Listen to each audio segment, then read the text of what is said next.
Hi, welcome to the Rewind the Timeline podcast brought to you by thetimelinemachine.com. I am your host, the Timeline King. This is the podcast where we go back in time and talk about all the pop culture anniversaries that have happened this past week, whether it is 10-year anniversary, 25-year, 35-year, 50-year, etc. This is episode 17, and for this episode, we will be looking at all the anniversaries that have happened from July 23rd all the way until July 29th. Let us begin. First is July 23rd. This is 50 years ago, July 23rd, 1973. We have the birth of actress Kathryn Hahn, who was born in Westchester, Illinois. Hahn has acted in a lot of comedic films. She was in How to Lose a Guy in 10 Days in 2003, The First Anchorman in 2004, We're the Millers in 2013, and Bad Moms in 2016. This actress gained more prominence a couple of years ago when she appeared in the Marvel TV show WandaVision on Disney Plus. Recently, she also was in the Knives Out sequel, Glass Onion. I generally enjoy her in whatever she has been in. I think she does have good comedic timing. She's also capable of dramatic performance, and she was in the film Revolutionary Road in 2008 and recently did the HBO series I Know This Much Is True. So even when the particular story might be bad, I've never felt like it was her performance that was terrible. So happy 50th birthday to Kathryn Hahn. Next is July 24th. First is 75 years ago, July 24th, 1948. We have the debut of the Looney Tunes short Hair Devil Hair. This is a Bugs Bunny cartoon and it features the first appearance of Marvin the Martian. This makes me very angry. This short was made over 20 years before the actual moon landing. So in this cartoon, Bugs Bunny is the first living creature to set foot on the moon.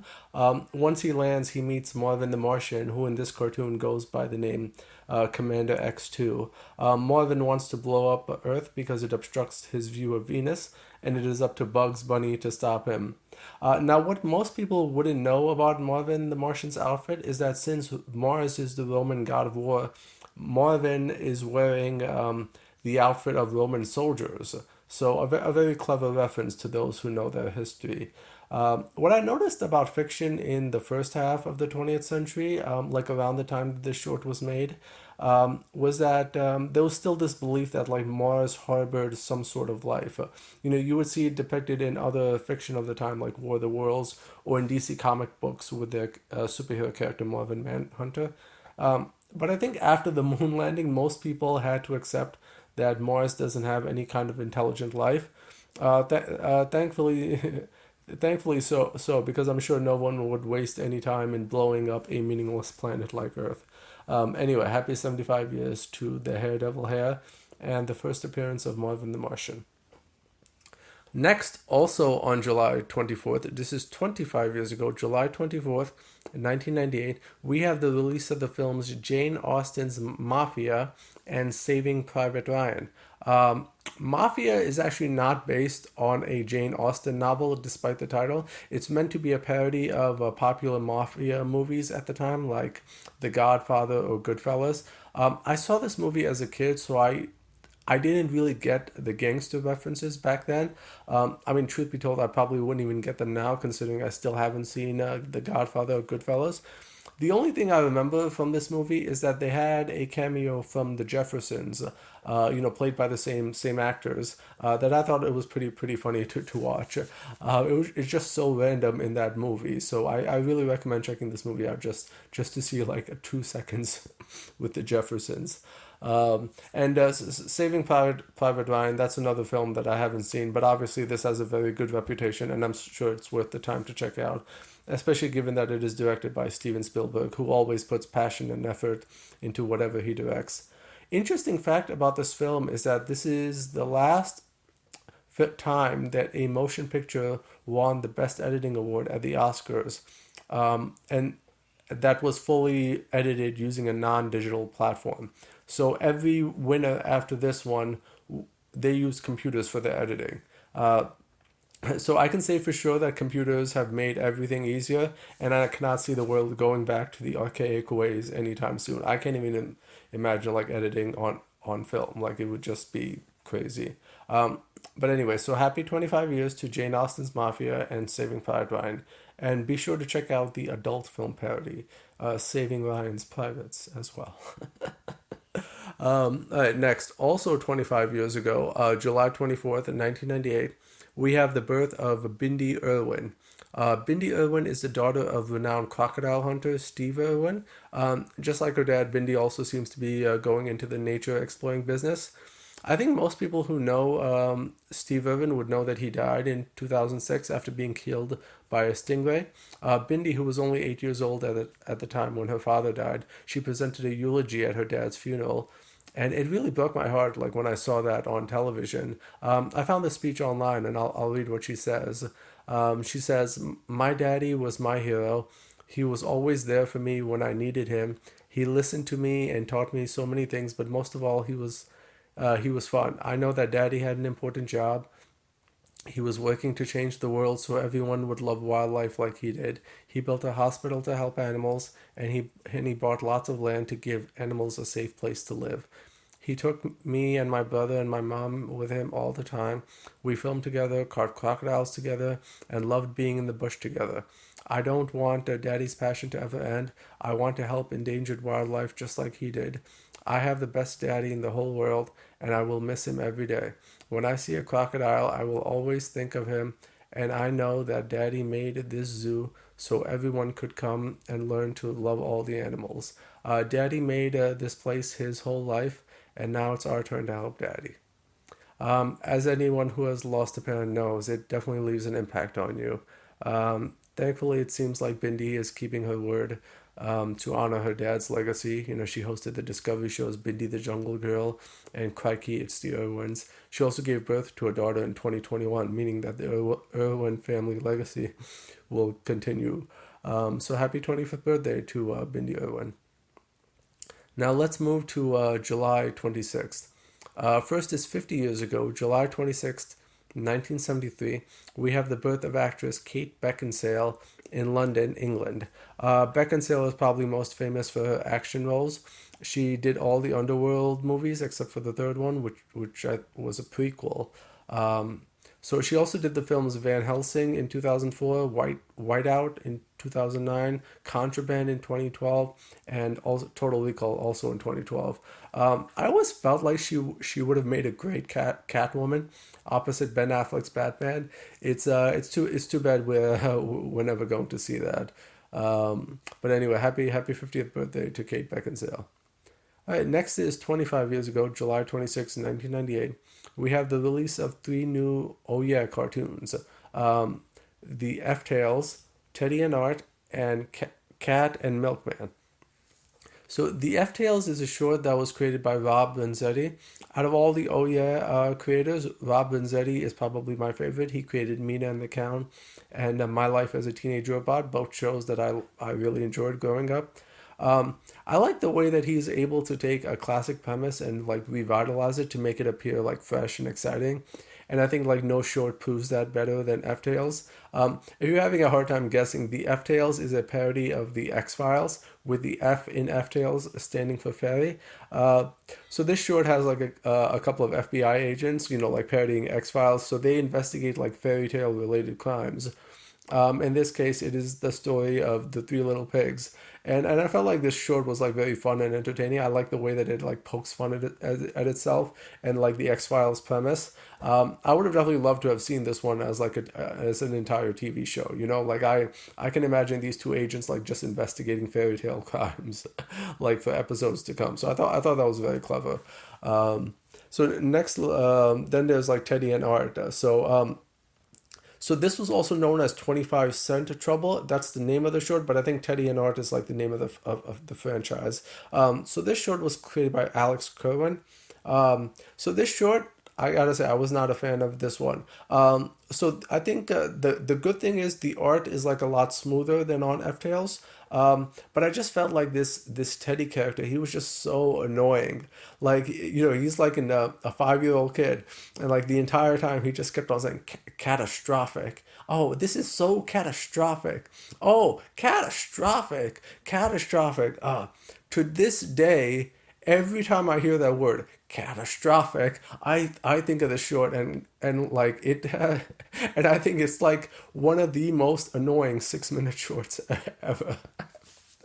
And then lastly, is a Cat and Milkman, created by Miles Thompson, who also did the water cartoon shorts Boyd and Worm. So Miles Thompson certainly has a style. It's the type of like love it or hate it style. Quality wise, I'd probably put this one somewhere in between the F Tales and Teddy and Nod. It's not as bad as like the catastrophic, but there's certainly some good humor there, but it doesn't really do anything to reinvent the wheel the way that the F Tales does. Yeah. So that's it for the Oh Yeah cartoons celebrating their 25th anniversary this week. Next is 10 years ago, July 26, 2013. We have the release of the films Blue Jasmine and The Wolverine. Blue Jasmine was directed by Woody Allen. It is actually Woody Allen's 43rd film as director, which is an amazing accomplishment. I know there's some controversy associated with Woody Allen. I won't delve into that here, but anybody who manages to make a 43 film should be commended for their talent. Allen's 50th film is actually coming out later this year. So this Blue Jasmine, it was first given a limited release at 6 theaters in Los Angeles and New York City on July 26, 2013, and then it was later expanded like nationwide on August 23rd, 2013. I have not seen this movie yet, but I generally tend to enjoy like Woody Allen's movies. So Blue Jasmine also got Kate Blanchett the award for Best Actress at the Oscars, like Golden Globe, SAG, BAFTA. So at the very least, I think her performance is good in this, and I mean I look forward to seeing this movie one day. And yeah, now let's move on to the Wolverine. So this is the sixth installment of Fox's X-Men film franchise. I remember my history with the X-Men series. I liked the first X-Men in 2000. I thought X2 was like even better and like probably one of the best comic book movies ever made. And then we get to like X-Men The Last Stand in 2006, which really disappointed me on every level. And it was such a disappointment I didn't even bother to watch like X-Men Origins Wolverine when it came out. Probably a good thing. A lot of people said that it was bad. However, I somehow and still ended up watching X-Men First Class in 2011, and I love that movie, and that really reinvigorated my love for like the X-Men franchise. So I think like because of that, I was like really excited for the Wolverine, and even went to see like an early fan event screening, where I got to meet Hugh Jackman during that time. So I think like Hugh Jackman's a great dude, but I wouldn't say like the Wolverine is a good movie. It's definitely a step up from X-Men Origins, but I think the movie suffers in not having any like clear tone or direction. You have one part of the movie which is about like Wolverine losing his powers and coming to terms with his own mortality. So that part I like. But then there's also the other side of the movie, which is Wolverine battling another mutant named Viper and fighting a Silver Samurai, if you can even call him that. Which is really so disappointing. Like you including a character like Silver Samurai, who's not even like yeah, and yet he bears no resemblance to the comic character. So for those reasons, I wouldn't say that this is a good movie or that I would recommend it. Overall, it also does nothing to really further the X-Men storyline. There's a post-credit scene that sets up for Days of Future Past, but you don't really need it to understand that movie.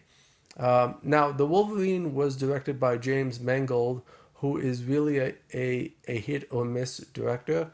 The Wolverine was mad, but like Logan was like amazing, and what I consider to be the best comic book movie ever made. But then Mangold's like most recent film, like Indiana Jones and the Dial of Destiny, once again just goes back to being meh. I've heard rumors that like Mangold didn't want Silver Samurai in the Wolverine. It was forced on him by the producers who wanted like a more traditional superhero battle. I guess that might explain like the tone, because when Mangold is left to do what he wants, like he did in Logan, the results are extraordinary. So even though it was kind of pointless, happy 10 years to the Wolverine. All right, let's move on to July 27th. This is 50 years ago, July 27th, 1973. We have the release of the film The Last American Hero. Yet another movie that I haven't seen, but it stars Jeff Bridges and is based on the life of NASCAR driver Junior Jackson. Check it out if you can find it. Happy 50 years to the last American hero. Although he clearly wasn't the last, since we've had plenty more heroes since. And lastly, we get to July 29th. First is 35 years ago, July 29th, 1988. We have the release of the film The New Adventures of Pippi Longstocking. Pippi Longstocking is a popular Swedish book series that began in 1945, so it was already old by the time this movie was made. I'm not exactly sure why this was titled The New Adventures, since it is like a direct adaptation of the first book, but Hollywood like does what it does. Pippi Longstocking was the last film directed by Ken Anakin, who has long like been a director in Hollywood and is probably best known for doing the 1960 film version of Swiss Family Robinson. I had Ken Anakin's daughter comment on the Instagram page that she was with her father filming this movie in the hot sun. You know, even though she doesn't believe like 35 years has passed. It's crazy, right? Now the actress who plays Pippi in this movie, Tammy Aaron, apparently won the part out of like 8,000 other girls who auditioned, and that's like really impressive. But the sad thing is though, that I don't like Tammy Aaron. She hasn't had much of a film career beyond this movie. Like even today, she still gets recognition for her Pippi role and like nothing else. But anyway, like what can you do? Happy 35 years to the new adventures of Pippi Longstocking. And our last anniversary for the week is also on July 29th. This is 25 years ago, July 29th, 1998. We have the release of the film The Parent Trap. So Disney first made a Parent Trap movie back in 1961 that starred Haley Mills as two twins who were separated at birth and then reunited at summer camp. I saw that movie on the Disney Channel when I was a kid and found out that there were like a few television sequels made to it. The Parent Trap 2 came out in 1986 as a Disney Channel movie. The Parent Trap 3 is another like TV movie that came out on NBC in 1989. And then NBC also aired the last sequel with Haley Mills, Parent Trap Hawaiian Honeymoon, also in 1989. Now this, the Parent Trap movie means that came out with Lindsay Lohan in 1998 is commonly considered to be a remake, but I think it can actually work in the continuity of the previous films. You know, Haley Mills's twins were named Sharon McKendrick and Susan Evers, while Lindsay Lohan's twins were named Hallie Parker and Annie James. So it's a completely different set of characters to begin with. And Joanna Barnes actually stars in both films. So she plays a character named Vicky in the 1961 movie, and she also plays a character named Vicky in the 1998 movie. So I've always just thought like, oh, Joanna Barnes is playing the same Vicky, but just like all grown up now. And I've just felt like the two movies are connected because of that. And there's also nothing really events-wise to contradict the movies. You know, I mean, certainly it's weird that like two sets of twins would both be reunited at summer camp together. But I mean, these are the movies, right? So like, who cares about logic? Honestly, like a lot of crazier things have happened in real life as well. Anyway, so I'm kind of going to get sidetracked a little bit, but let's get to my thoughts on the 1998 film. So this was certainly like one of my favorite childhood movies. When I rented it from the VHS store, I pretty much like watched it every day until like I had to give it back. I feel like Lindsay Lohan like does a better job than Haley Mills of giving the two twins like separate personalities and making them feel like two different people. The 1998 film also does like a better job of fleshing out the supporting characters like the nanny and the butler. So in short, this does like what a remake should do. It fixes the parts that are broken while also like honoring the spirit of the original. My favorite scene in the remake is when the wicked stepmom like accidentally gets a lizard in her mouth. Like that part still like makes me cringe every time I think about it. Now, you know, when I was a kid and I noticed that there was like a 25-year gap between Haley Mills's The Parent Trap in 1961 and her Parent Trap 2 in 1986, I always expected us to get like another 25 years later sequel to the 1998 version of The Parent Trap, like probably sometime in 2023. Um, Now, as a kid, thinking like, man, you gotta wait like 25 years to get a sequel to one of your favorite movies. It was just like so overwhelming. But now, look, it's 2023 now, and still no Parent Trap 2 for Lindsay Lohan, right? And unfortunately, I don't think that's going to happen either, which is a shame because I actually kind of did want to know like what was going on, what was going to happen in the universe, like after this movie. This movie kind of does leave you with like a lot of questions. Like, how did the parents resolve the long distance relationship that they had? Like, oh, did the nanny and butler like have a happy marriage? So I would like to see the storyline and characters revisited sometime. But sadly, I think Disney would probably just give us another like Disney remake if they ever tried something again with the Parent Trap franchise, maybe on like Disney Plus or whatever. And we all know that Lindsay Lohan is like a bit crazy these days. Although I guess like she is sort of improving, going in the right direction. But man, it's just insane to think that like Lindsay Lohan and Haley Mills's careers, you know, they both started with the same movie, but they like went in completely radical directions. And Haley Mills, she just turned out to be like a normal adult, and Lindsay Lohan just has like so much controversy associated with her. So maybe like Mills was like the better Parent Trap after all. Anyway, happy 25 years to the 1998 version of The Parent Trap. So before I end this episode, I want to talk about a movie that was released this week that I got the chance to see. It was Talk to Me. This is a horror movie directed by the twin brothers Danny and Michael Filippo. So these two are famous in the online space for their YouTube channel Raka Raka, which creates like horror comedy videos. So finding out that these two directed a movie, I was expecting something in that space, like a horror comedy, but instead, like what I got, like it really blew me away. This is one of the craziest and scariest like horror movies that I have ever seen. Now, I'm not like the type to be scared at the theater, but I have to admit that even I was like flinching at this one. Like the scares that these two employ are like really innovative. But best of all, like, they really have characters like that you really care about. So to see these characters that you care about in like deadly situations, it really makes everything like all the more frightening. So I don't want to spoil the movie, so I won't talk about it more. But I highly recommend it to anyone who's like a fan of horror cinema. You will not be disappointed in this. Yeah. And that's it for this week's episode. Tune in next week for episode 18. And remember, keep rewinding the timeline.